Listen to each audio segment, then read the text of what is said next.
Good morning. It is 9:55, and I'm just getting ready to head out the door. I'm all packed up right now. Let's see. The quick plan I kind of threw together is I'm going to follow more or less along the QL1A, um, heading towards Hung Mai because it's about 64 kilometers, and that seems to be what I'm actually averaging per day. With my stops and filming and all that stuff, I've been averaging about 64. Yesterday was 70, but I really pushed that last 33 kilometers. But just head down and pedaled. Anyway, yeah, I'm just following. I know I said I was going to go more inland, but it looks like after I get out of the city here, QL1A has a few off roads I can get onto, and then I can hit back on the QL 1A just to go over the bridges where I need to. Also, it would give me more access to the beach, and along the beach there's trees and stuff where I'd be able to set up my hammock, because I think tonight I'll probably be doing some camping. We'll see. I don't see anything affordable when it comes to housing, or when it comes to like hotels or hostels along the way. I'm sure there are. They're just not listed on the convenient ways of booking.com and or Google Maps. So if there's nothing within the $10 range, I string up my hammock, you know. So if it ain't 10 or less, then up goes the hammock. Up goes the Hennessy hammock. Might as well make it pay for itself again. All right, well, I'm gonna hit the road.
All right, I'm standing outside the camera shop, the VJ.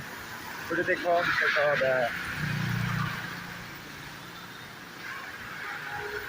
VJ shop. Yeah, VJ shop. The DJI Pocket is completely sold out, so, and it's on back order. The 360, I looked into the 360 camera, and they don't have it in stock here. They have it up in Hanoi. There is one more VJ shop. VJ shops are the ones that carry the DJI products. So there's one more south of here, 139 kilometers. They have one of they have one DJI in stock, but I'm not just going to settle for. I'm not going to just settle for the, I can't remember the name of the one they have in stock, but it's basically a GoPro like imitation or whatever. I'll put the description or the name of it here. So I'm gonna, even though it's raining, I'm not gonna stay stagnant in this city. I'm just gonna go ahead and pedal and start to knock off that 139 kilometers. I just use this camera until I get there. Hopefully they'll have either the 360 or the DJI Pocket. So anyway, it's a nice camera shop. They're really friendly, but they just don't have what I'm looking for. I'm not gonna settle for less. So I can always settle for less later, right? At the other shop. Anyway.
So this happens sometimes when you're just following a compass and not a Google Maps. So I got to reference Google Maps now. This road just kind of goes nowhere. All these roads that, when you do look at Google Maps, they're just trails. But I had to figure out that it's a dead end this way. This turns right and dead ends, and so does this. Only way back is to go back a little ways. And then turn right, and I have to get on the main street again, the QL, whatever. Take that for a little bit, but since I'm here, I'll make do with the time of pulling over. I'm going to put a little mud flap with some duct tape right here on the front between these two, so when the mud gets sprayed up, it's not coming back onto my face while I'm driving. So it's just a simple fix of putting some duct tape like that, just to stop the mud from clinging. So yeah, I'll just make do with the time, and then I'll go back, get on the main street for a little bit. I do prefer these nicer streets, and it's not raining so hard that trail right there is undoable. I just know that it does dead end, so smartest plan is to go back.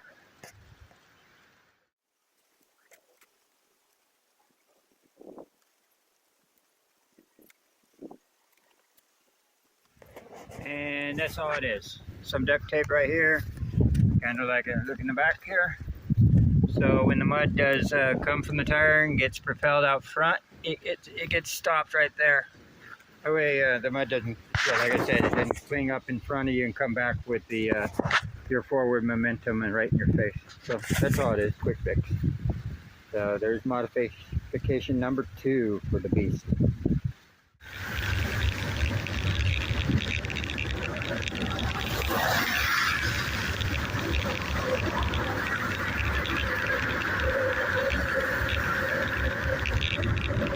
See the huge difference between the two?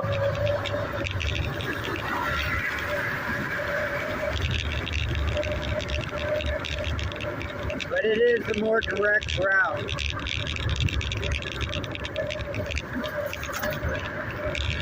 Unfortunately, it is one ugly route.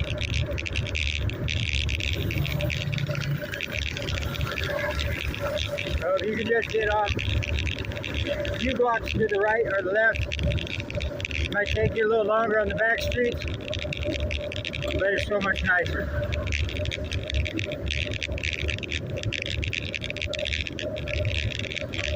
Leaving the city. Finally. Now. finally got off the QL1A, and I headed straight through to the coastal route right here, which is the coastal road. And you can see,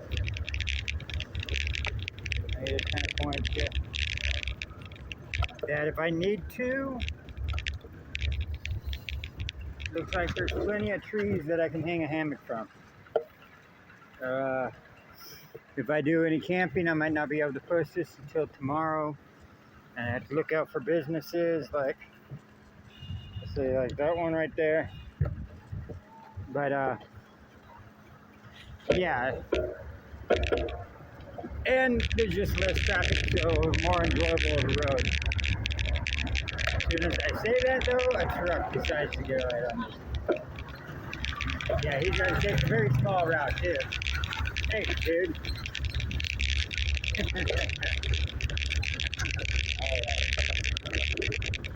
Anyway, yeah, this is a good one. The ocean is to my left over there. The mountain is to my right. So,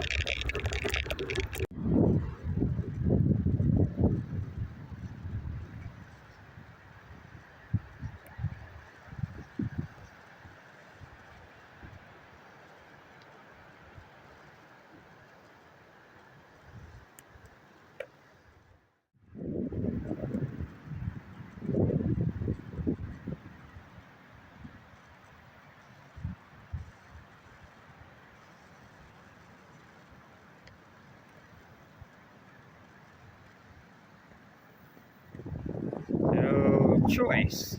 Abandoned empty houses or trees.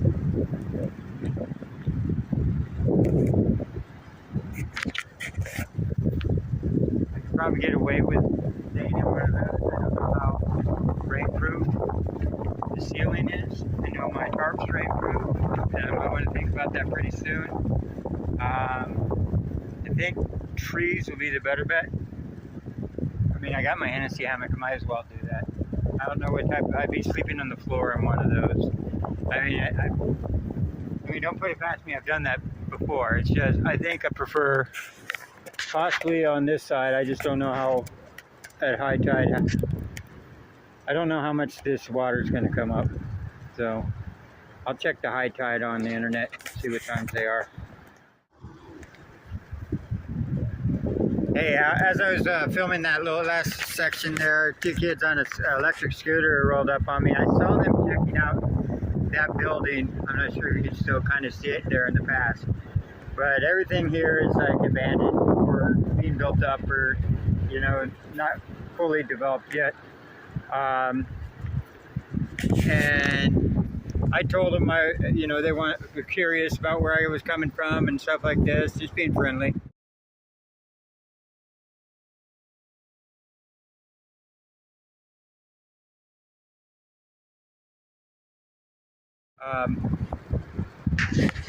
And I guess they were, as soon as they found out that I might be camping somewhere along the way, they were like, oh yeah, we're camping in, that's where they're checking out the building for, is a spot to actually get out of this wind. I got these headphones in right here just to cut back on the wind sound.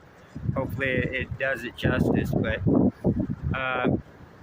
yeah, situations like that, it's living on the streets and stuff. I remember when I first started living on the streets in Olympia, I was only 17, and there's a little bit of a healthy dose of paranoia that you must develop. I think you actually just have it. It's instilled in you, and it keeps you alive. And it would have been, he's like, oh, out here it's cold and dangerous. I don't know what he means by dangerous. I can figure out cold. I don't know if he means dangerous from other people or dangerous from the waves, but I'm pretty sure he might mean other people, just because, there's plenty of spots out here to stay. Yeah, I mean, thing is I'm not going to camp out in the same building they are and stuff like this. That's that healthy dose of paranoia that you got to keep with you. They might be very friendly and the best intent, but the benefit of the doubt doesn't exist when you're camping. You don't tell people where you're camped, and yeah, you are friendly to their face, but you always keep in the back of the mind that they can easily jump you and stuff like that. I'm not saying they do that here, but they do it everywhere. So why wouldn't they do it here? Yeah. So I'm gonna just keep going anyway, and I'll find somewhere to camp. But I'll keep the recommendation from the kids in my mind that I'll be a little extra cautious of where I hang up my hammock. All right, peace. And I go that way. So the road just kind of ended, and there was a gate. I went around the gate, and now I'm blazing my own trail out here. Well, it's not my own trail. I'm actually following a different trail. It looks like it's been heavily used, but I'm away from everything, which is nice. I think I had someone honk a horn at me while I was passing by with that yard back there, but I just ignored it and kept going. Technically, I don't think I was on their property, but who knows. Anyway, yeah, this looks nice out here, actually. Let me stop and show you. This deserves a little bit. So there's some fishermen and stuff like that out here, but really, outside of being very, very windy and cold, it'd be a great spot to camp, but windy and cold, I don't know. It's 3:35 or 3:37, and I got to figure out what I'm going to do, where to lay my head. So, yeah, I'm going to scope around a little longer, but yeah, it's going on 5 o'clock right now. I'm right next to the beach. I did find some trees that are evenly spaced away. In a spot that's kind of like camping. People camp here before. I found, I just put in campgrounds. Most of them won't come up as paid, but once in a while someone will list one that's free. And that's all I'm showing here. You get a lot of garbage around and stuff. Looking at the tide line where it comes in, I should be safe right here on the tree lines. It doesn't look like the needles have been disturbed too much, but anyway, I'm going to set up my Hennessy hammock. It's going to be a little bit cold and miserable tonight. It's cold right now. It's overcast. Tomorrow's supposed to be clear. And since I don't have Wi-Fi, I only have 4 gigs. This might get posted tomorrow. I kind of need to be in a Wi-Fi area. Like, remember that time? I mean, you remember I ran out of gigs that time. But anyway, tent up. After it's up, I'll film it real quick and just go and show you my Hennessy hammock layout. It's the end of the day, and I've made camp a little farther back in the tree line. There are some people, I think, way over there. They might have just be down here visiting the beach. So there seems to be a road access over on that side. But I've set up my Hennessy hammock, which is underneath,